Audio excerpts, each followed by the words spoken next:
High, আমি মামুন বলছি। আমরা কথা বলছিলাম টেনসরফ্লো দিয়ে আর্টিফিশিয়াল নিউরাল নেটওয়ার্ক মডেল তৈরি করার জন্য যে 6টি স্টেপের দরকার হয় তা নিয়ে।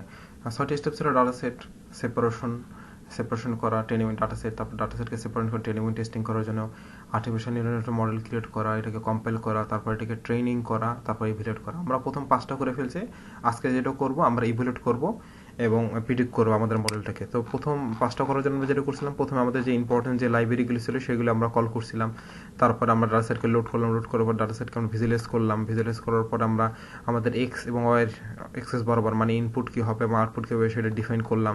তারপর ডাটা সেটকে দুই ভাগে ভাগ করলাম। ট্রেনিংয়ের জন্য আমরা নিয়েছিলাম 80%, আর টেস্টিংয়ের জন্য নিয়েছিলাম আমরা 20% ডাটা। তারপর ডাটাগুলো আমরা দেখলাম, ট্রেনিং ডাটা এবং টেস্টিং ডাটাগুলো দেখলাম। দেখার পরে আমরা আমাদের যে একটা মডেল ক্রিয়েট করলাম, যে মডেলে একটা নিউরন থাকবে, সিঙ্গেল নিউরন, এবং সেখানে ইনপুট যাবে একটা, এবং অ্যাক্টিভেশন ফাংশন হিসেবে আমরা ব্যবহার করছিলাম হলে গিয়ে তোমার লিনিয়ার হেলেনের মাধ্যমে আমরা সেটা বলে দিছি।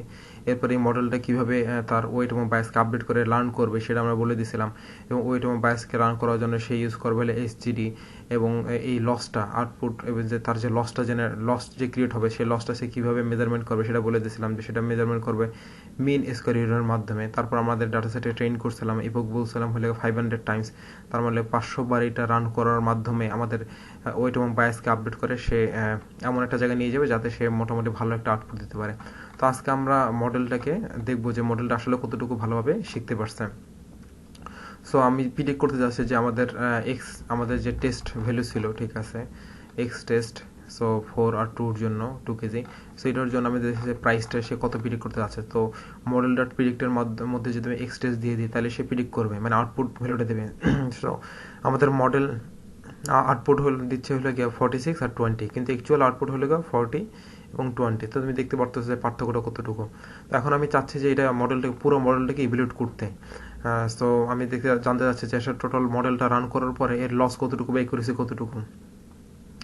মডেলটা ইভ্যালুয়েটের মাধ্যমে আমি এক্স টেস্ট ওয়াই টেস্টে পাস করার মাধ্যমে আমি আমার লস একুরেসি, মানে ফাইনাল লস এবং ফাইনাল একুরেসি দেখতে পাচ্ছে। তো আমি আগেই বলছিলাম যে আমাদের ডাটা সেট খুব ছোট, দ্যাটস ওয়াই আমরা একুরেসিটা ভালোভাবে দেখতে পারতেছি না।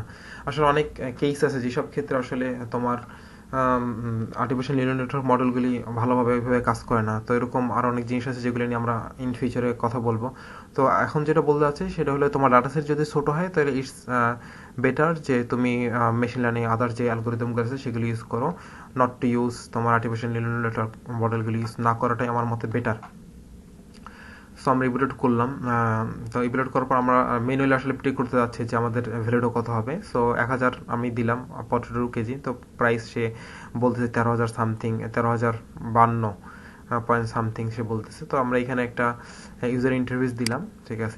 ইউজার ইন্টারফেসের মাধ্যমে যেটা রান করি, রান করার পর আমি যদি এখানে সামথিং লিখি 5 দিয়ে, যদি 5 নামে সামথিং লিখলাম 10 যদি ইন্টার প্রেস করি তাহলে দেখো সে 10 কেজি প্রাইস বলতেছে 124 পয়েন্ট সামথিং টাকা।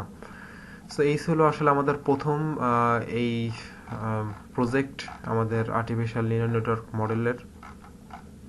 সো এই যে প্রজেক্টটা করছে এটা ছিল হলো সুপারভাইজ লার্নিংয়ের একটা অংশ। সো এটা ছিল হলো গিয়ে একটা রিগ্রেশনের প্রবলেম যেটা আমরা সলভ করলাম, আলুর প্রাইস প্রেডিকশন।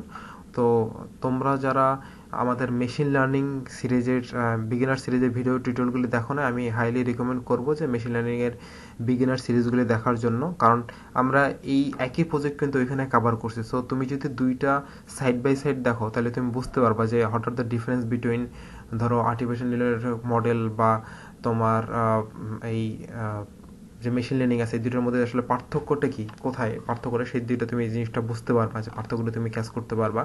সো আমি হাইলি রিকমেন্ড করবো এটার সাথে সাথে তুমি যে সিরিজটা আছে মেশিন লার্নিং বিগিনার সিরিজ ওইটা দেখে ফেলো। আর নেক্সটে আমরা যেটা নিয়ে কাজ করবো সেটা হলো একটা ক্লাসিফিকেশন প্রবলেম হবে। এই যে ক্লাসিফিকেশন প্রবলেমটা আমরা মেশিন লার্নিং সিরিজেও কভার করেছিলাম, যে হ্যান্ড রিটেন ডিজিট প্রিডিক্ট করা। সো ওইটা আমরা করব নেক্সট ভিডিওগুলিতে। সো তোমাদের যদি এই টোটাল প্রজেক্ট নিয়ে এই যে ক্লাসিফিকেশন এই যে রিগ্রেশনাল যে আমরা প্রবলেমটা সলভ করলাম, এই প্রবলেম নিয়ে যদি কোনো কোশ্চেন থাকে, ঠিক আছে, কোনো স্টেপে যদি কোনো কোশ্চেন থাকে তাহলে তুমি নিচে কমেন্ট করতে পারো।